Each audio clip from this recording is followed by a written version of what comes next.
It's race week. Miami is coming, but before Miami, there's this week in F1. First up, 3 more wins for Max, say Honda exec. Now what is this? Is Helmut Marko playing the latest April Fool's joke in history, or the earliest for next year? Well, apparently not.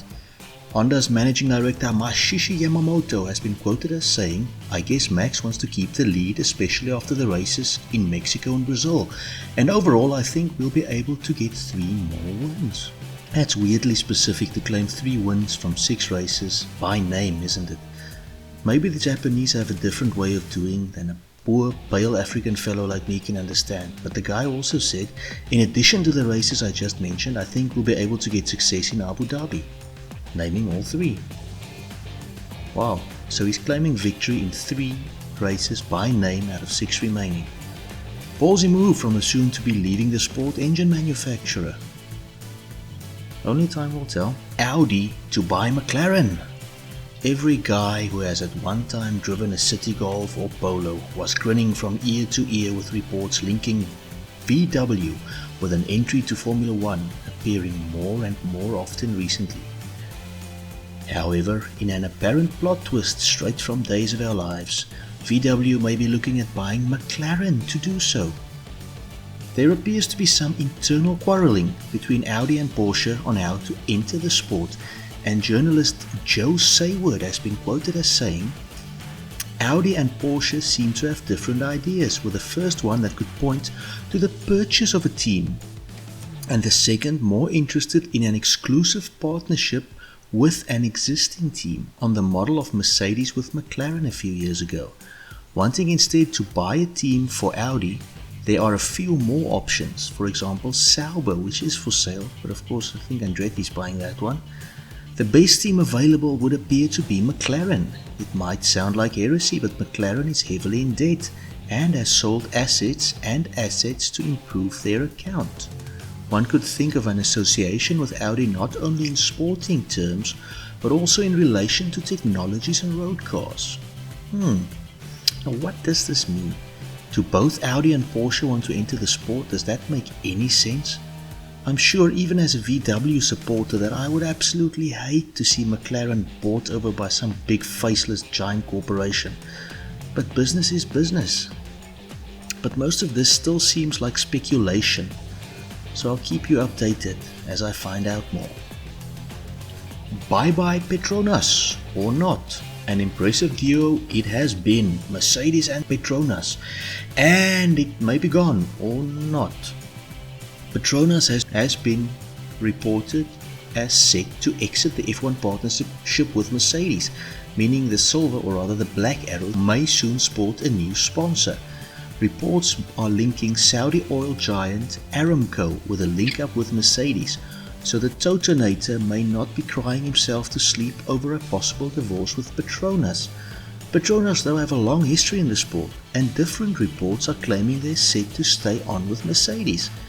Major confusing as this is, different sources claim that Petronas have a contract with Merck till 2025, and a statement from Petronas is said to read, "Petronas and Mercedes have been partners since 2010 in a collaborative long-term relationship that is mutually beneficial to both parties. Last year we extended our partnership for another multi-year cycle, and we're proud to continue to be working together to deliver cutting-edge performance." Once again proving the old age saying, don't believe everything you read, because obviously some of these reports have to be rubbish. Kyalami is ready and waiting. Those were the words of Toby Venter, CEO of the company that owns Kyalami. According to Mr. Venter, in 2021 alone, 3 million rand has been invested in the circuit. Asked about an F1 race in future, he said Formula 1 needs an African race, and from that point of view, Kyalami is ready. Unless some other African country comes up with the money, which is about $300 million to build a facility, we are the front runners. Warren Scheckter, the CEO of the South African Grand Prix, also said that Kyalami is ready and they are aiming for a 2023 GP in the RSA. F1 has been looking to expand to new markets, and South Africa is a tried and tested market, having regularly hosted successful Grand Prix up to 1993. Some technical aspects still have to be brought up to scratch though, according to Fenter, including some upgrades like installing the sport's high-tech barriers.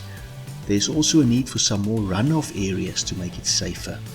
As a long-term fan who has been suffering since Prost won at Kyalami in '93, I can't flippin' wait. Bring us the GP and don't price the normal man out of it, man. Aston Martin are embarrassing themselves. Embarrassing themselves. Those are the words of the other man called Schumacher, Ralph that is. While James Bond's favourite F1 car has been very far below the standards they set last season when Perez actually won for the pink Mercs, who became the green Martins, I refuse to believe Sebastian Vettel, that is, has embarrassed himself. It's more the team that is embarrassing itself at the moment. The package is just not going in the right direction and doesn't seem to be able to develop, said Mr. Schumacher. Not much can be said about this argument, but improvement is of course in the pipeline, long term, with factories being built and many techies having been poached by Lawrence Stroll recently. As the old song said, things can only get better.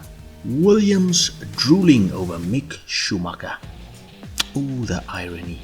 The legendary team, Michael Schumacher's greatest competitors in the mid-90s, are drooling about Mike's son Mick. While Mike gave Frank Williams an incredibly tough fight in the days of Hill, Villeneuve and Frentzen, his successor Jost Capito has got his eye on Schumacher Jr. The 22-year-old has looked pretty awesome in a pretty much rubbish horse and has impressed Williams F1. Capito was quoted as saying, "I have to say Mick is doing an excellent job. He's a driver to keep an eye on. He's a nice guy and really deserves to be in a car he can win with. I'm confident that will happen." If that were in a Williams, that would be even better. High praise. That's high praise! For a driver without a single World Championship point. Now, I'm known to be a fan of the young Schumacher, and it is worth noting that Mick has been outperforming teammate Daddy's Rubles Mazepin, and that his Uncle Ralph did actually race for Williams many moons ago. So, what about another Schumacher-Williams connection? Wonder what Ferrari will say about this. Thought for the week. Isaiah 43 verse 2. When thou passest through the waters, I will be with thee, and through the rivers they shall not overflow thee. When thou walkest through the fire, thou shalt not be burned, neither shall the flame kindle upon thee. Oh, beautiful words. The I, of course, being God, meaning that when you hide in the shadow of the Almighty, even though it feels like you're going through a river in flood, it won't overflow you. You will get the strength, and God will be with you if you trust in Him. Beautiful words. I hope it means as much to you as it did to me. I'm leaving you with some memes. Have a great week. Have a great race in Miami. And here's hoping that my orange mango papaya cars with Colgate model Ricardo and young Lando do us proud. Let's see what happens. Enjoy the race. Hope your team does well. God bless, and please hit that sub button and come back again next week.